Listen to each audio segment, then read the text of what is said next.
should be slaves. Some slave owners freed their slaves after the Revolution, but eventually a lot of states passed laws that says it's illegal to free slaves. Free slaves were kept under some severe restrictions. Most free blacks had very little opportunity to better themselves. But there was one black, your book name's William Ellison. I'm not going to write that name down, he won't be on the test, but he was a black slave owner who had started out as a slave himself. There are a couple cases where some slaves became rich and became slave owners.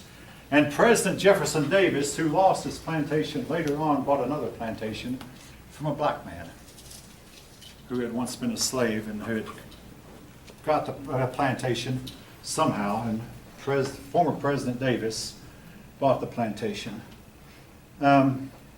Your poorer farmers are often called yeomen. The word yeoman, Y-E-O-M-A-N, that's a farmer who is so poor he can only grow enough food to feed himself and his family and have very little to sell in the market. These are the poor. Now, another bit of poor, well, your poor white people, they had some names, some of them uncomplimentary. They were sometimes called crackers, sometimes rednecks, sometimes hillbillies, and sometimes white trash. All of you have heard these terms, I guess. There was an athletic team in Atlanta one time called the Atlanta Crackers. But these names were used to describe poor whites in the Appalachian Mountains. Now, Appalachia made a lot of news when I was a kid because President Kennedy took a special interest in the Appalachian poor people. I don't know how much good he did them, but magazines began writing articles about the poor in Appalachia because the Appalachian poor, when I was a kid, were still living the way their ancestors had 200 or 300 years ago, with a few cars. Hardly any of them had telephones or running water inside toilets or any of that stuff. But your Appalachian people had tended to be poor. They were very poor at this time also. The land of the Appalachians had to farm was extremely low yielding, very, very poor farmland that would barely yield. Yes. The Appalachian begins in Georgia and goes through western South Carolina, western North Carolina, East Tennessee, and then into Virginia, West Virginia, and even into Pennsylvania and New York, the Appalachian Mountains.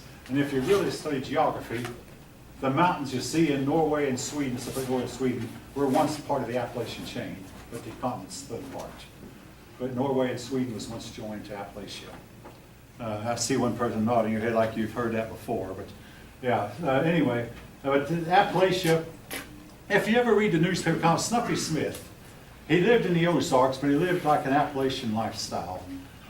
These people sometimes had mules, and which they'd farm with. Seldom had tractors were not very good on this hilly land.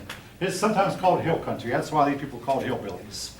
But they were the poor whites, and sometimes they'd have a few chickens, a few pigs, and a few cows, but they lived for generation after generation in really outright poverty. All white males were required to serve as slave patrols one time. At one time or another, they took turns, the white men, rich and poor alike. The rich would be the leader and the poor would follow. And they'd go around looking for runaway slaves and bring them back to the master.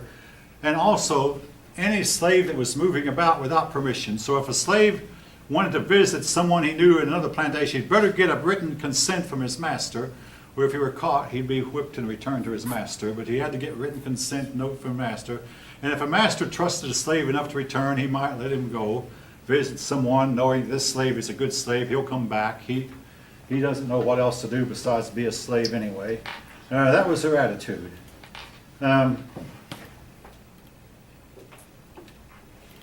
These people, the Appalachian people, often lived on credit.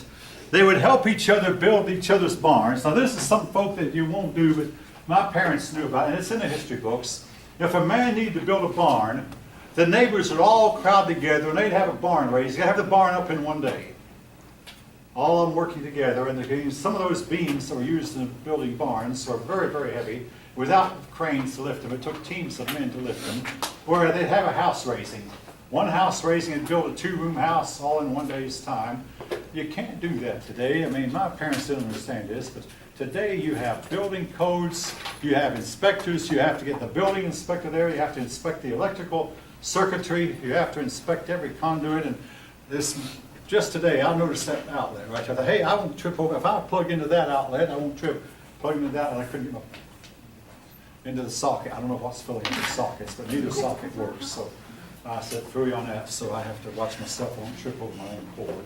But the idea was great, but you know, you have to have the codes, and they have to approve the ducting in your house, the plumbing, and all that, and that can't be done in a day's time, simply can't.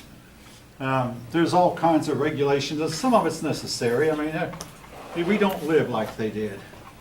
All right, now, there is still quite a bit I have not gone over in chapter 13. One thing that I want to mention, oh yeah, the southern states eventually gave, and I see them right now, but the southern states eventually gave all white men over 21 the right to vote. That came about late in the antebellum history, and I used a word that I was hoping to go over. The word that I mentioned is antebellum, and I had the last time I taught this class, I was surprised to learn that nobody knew what it meant. It means ante, before. Just a minute, I'll be right. Actually, it's one word, ante. All right, who's saying, what does it mean? In the days before, and it's only used in connection with the Civil War. Antebellum refers to the period of 1850s, the days before the Civil War only. It's not used to describe the days before World War I or World War II, but antebellum, that was a term used and still used that only applies to the Civil War. You go to Stone Mountain and you'll see an antebellum plantation, a pre-Civil War plantation. Antebellum, days before the Civil War. Let me see. All right, folk, I will be looking at your test. I have to print it up. Yes. You said 7 states gave all white men. All white men over 21. All free white men, which is, except for white men who've been in prison, you know. Prisoners lose their right to vote. Persons who've been convicted and sent to prison still lose their right to vote. By 1855, all southern states have given every white man over 21 the right to vote. Antebellum, the days before the Civil War. And you'll see some buildings that are called you'll see this word. Now that I mentioned to you, believe it or not, before the year is out, you'll probably have seen this word used 2 or 3 times. You overlooked it before, but hopefully now you know what it means. All right, with that, folk, it's about 2 or 3 minutes till 3. They're going to lock up the building soon. You are dismissed. Yes. Okay, let me tell you, I don't know when. I have 2 documents this week. I mean, I'm not but I will put it up by Friday. I'd like to put it before Friday. I know, give you more time.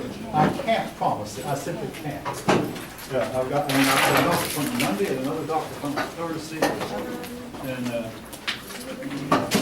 And I've got to put these videos online also as quick as I can. And I have to start on that tonight. The videos should be up by Tuesday. Yeah. On the study guide. The only thing I'm going to put on the study guide is stuff I know. The stuff I know I've discussed in this class will not be there. The last few pages I didn't finish. I don't think I have very many questions on those pages either. Not very many, so don't worry about it so much. But I see one. I'll write it down. You'll see it on the iCollege. Okay. Just trying to do a lot better on this next test. I hope so.